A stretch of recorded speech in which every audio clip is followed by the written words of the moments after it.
I'm Tom Bailey. I'm the senior dairy analyst with Rabobank, looking after North America. I also help with the global team on our global dairy portfolio.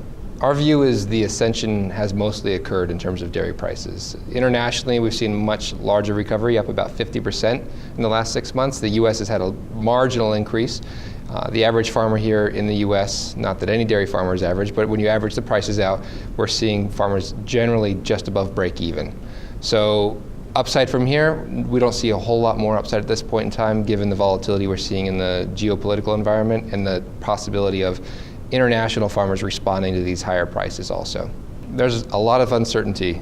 We're seeing uncertainty abound in terms of trade flows, given some of the sentiment coming from our new president, as well as responses from other markets. Mexico is just one of the markets we're keeping a very close eye on.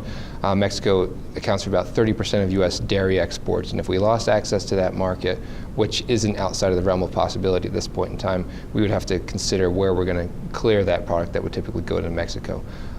But on the other side, so if one door were to close, we could also see doors opening. Russia's a market where there could be opportunity. We've seen relations thaw, and Russia basically put a embargo on European exports, and maybe the U.S. could be the market that fills that.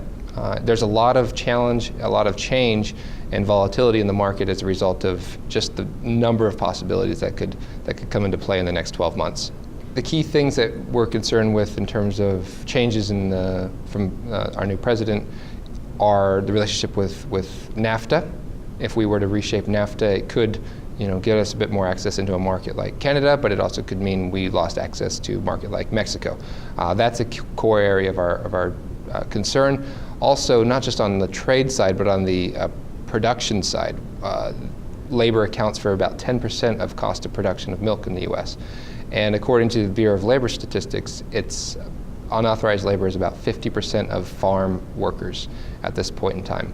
And we've already seen dairy farmers see prices increase as a result of fewer migrant workers, but there's more challenge ahead as we now see Mexico respond to some, aggressive sentiment towards our Mexico trade relationship. So certainly some trade issues and some production issues specifically for the U.S. Keep close tabs on what's happening, particularly with Mexico and particularly with the EU milk supply. The two biggest factors that we're watching are Europe and Trump, to put it very simply. Hedging remains a good strategy in this sort of volatile market. Option strategies and so on are probably not a bad idea.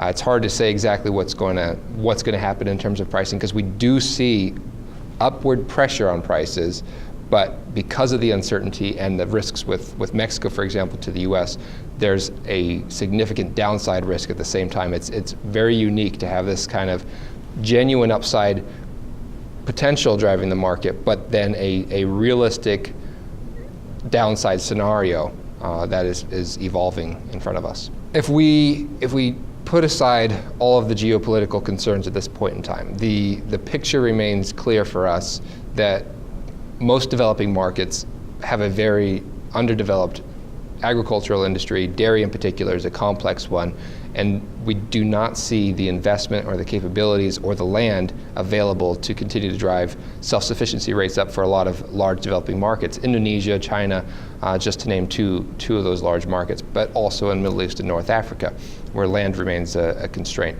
So they're going to need more product. The U.S. is one of those markets where we can see milk supply grow, and the EU. So we need to be a part of that growth story here in the U.S. So I think the core is really, at this point in time, thinking about how do we leverage the domestic opportunities from a value perspective while thinking about the longer term opportunities for the commodity side and the volume side. Reporting for Brownfield TV, I'm Nicole Heslip.